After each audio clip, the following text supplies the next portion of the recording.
প্রায় ১৯ বছর পরে এই গোপালগঞ্জে একটু মুক্ত পরিবেশে একটু বড় ধরনের বিএনপি সমাবেশ হতে যাচ্ছে। ১৯ বছর পরের ব্যাপারে এটা বলা ভাষা নেই আমাদের কাছে, আমরা এতটা আনন্দিত। বিএনপি কেন্দ্রীয় ঘোষিত প্রত্যেক জেলায় একটি করে জনসভা হচ্ছে, তারই ধারাবাহিকতায় আগামী ২৪ ফেব্রুয়ারি গোপালগঞ্জের পৌর পার্কে একটি জনসভা হচ্ছে। সেই জনসভা উপলক্ষে গোপালগঞ্জের জাতীয়তাবাদী পরিবারের সকল পর্যায়ের নেতাকর্মীদের মাঝে বিপুল উৎসাহ উদ্দীপনা বিরাজ করছে, কিন্তু তার মাঝে একটি শঙ্কাও কাজ করছে। আপনারা জানেন যে এই ৫ তারিখের পরেও গোপালগঞ্জে দুটি অনাকাঙ্ক্ষিত ঘটনা ঘটেছে।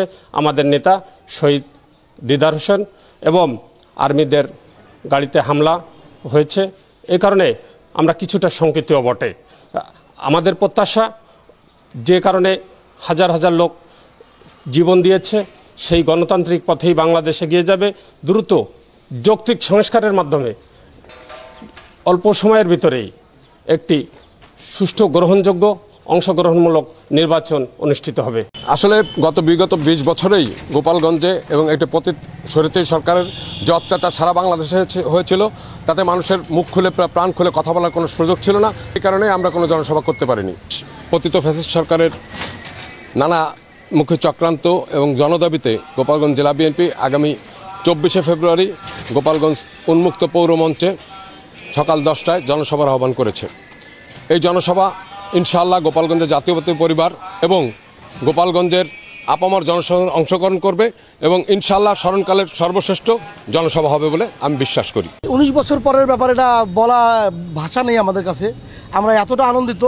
প্রত্যেকটা নেতাকর্মী তাদের সকল প্রয়োজনীয় কাজ ত্যাগ করে শুধুমাত্র সমাবেশকে সফল করার লক্ষ্যে স্ব অবস্থান থেকে সর্বোচ্চ চেষ্টা করে যাচ্ছে এবং খুব আনন্দ উদ্দীপনার মধ্য দিয়ে এই সমাবেশ থেকেই বিএনপির বিজয়ের পতাকা উড়া শুরু হবে এবং যারা নির্বাচনে ইনশাল্লাহ আমরা মনে করি নির্বাচনে আমরা তার ফল দেখতে পাবো। দীর্ঘ ১৯ বছর পর এই গোপালগঞ্জে যে জনসমাবেশ অনুষ্ঠিত হচ্ছে, আমরা এই গোপালগঞ্জের সমস্ত নেতাকর্মী আমরা আশাবাদী যে জনগণ ভোটের মাধ্যমে, সুষ্ঠু ভোটের মাধ্যমে বিএনপিকে ক্ষমতায় আনবে। আমরা গোপালগঞ্জ সরকারি বঙ্গবন্ধু কলেজের ছাত্রদলের নেতাকর্মীরা আমরা এই প্রোগ্রামকে সুন্দর ও সফল করার জন্য একত্রিত হয়েছি এবং গোপালগঞ্জের সর্বস্তরের মানুষদেরকে জানিয়ে দিতে চাই বিএনপি এখনও আছে, থাকবে।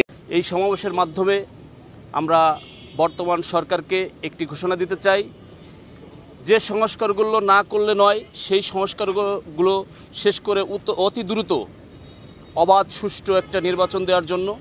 দেশে আইন শৃঙ্খলা পরিস্থিতি খুব দিন দিন অবনতি হচ্ছে।